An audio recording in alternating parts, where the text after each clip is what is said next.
Une fois, j'étais en cours, je me rappelle, j'enseignais une posture sur les mains, donc arm balance. C'était la posture du corbeau, donc assez dure.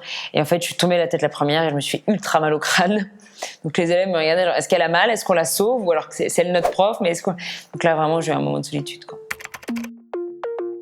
Donc je m'appelle Guénaëlle de Worga, je suis professeure de yoga de type Vinyasa, Hatha et Yin Yoga. Je suis aussi sommelière, donc je donne des cours d'œnologie et j'ai créé un atelier qui s'appelle Yoga et Vin. C'est un cours de yoga de 45 minutes de Yin, donc un yoga très doux, et ensuite qui est suivi par un cours d'œnologie, donc une dégustation de différents vins.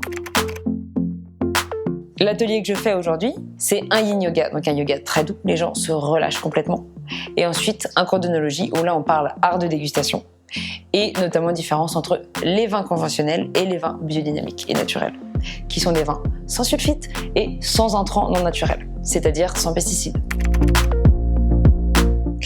Alors j'ai choisi d'être prof de yoga, ça m'est tombé un peu dessus par hasard. En fait, j'ai fait un burn-out il y a 3 ans. Je me suis rendu compte que j'avais besoin de déstresser. J'ai commencé le yoga, le vinyasa, et là j'ai adoré. Et en fait, j'ai été à plusieurs cours dans la semaine, j'ai commencé à adorer le cours, et pendant 1 an j'en ai fait. Et ensuite, j'ai décidé de pouvoir transmettre ce que j'avais reçu, notamment en étant professeur.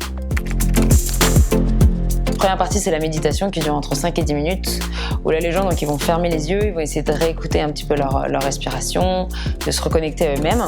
Ensuite, il y a des salutations au soleil, donc c'est des enchaînements de postures. C'est comme un échauffement en fait en cours de sport. Ensuite, un enchaînement de postures, toujours, avec ce qu'on appelle un flow. Et enfin, un cool down, donc on est assis, on s'étire, et une relaxation à la fin. Alors, meilleure gestion du stress, déjà. Être à l'écoute de sa respiration, c'est hyper important. On se rend compte que dans la vie de tous les jours, on est constamment en apnée. C'est pour ça que les gens ont mal au niveau du plexus et ont les épaules comme ça. Vraiment, c'est parce qu'on bloque notre respiration. Et enfin, renforcement musculaire. Et je dirais respiration, méditation, écoute de son corps.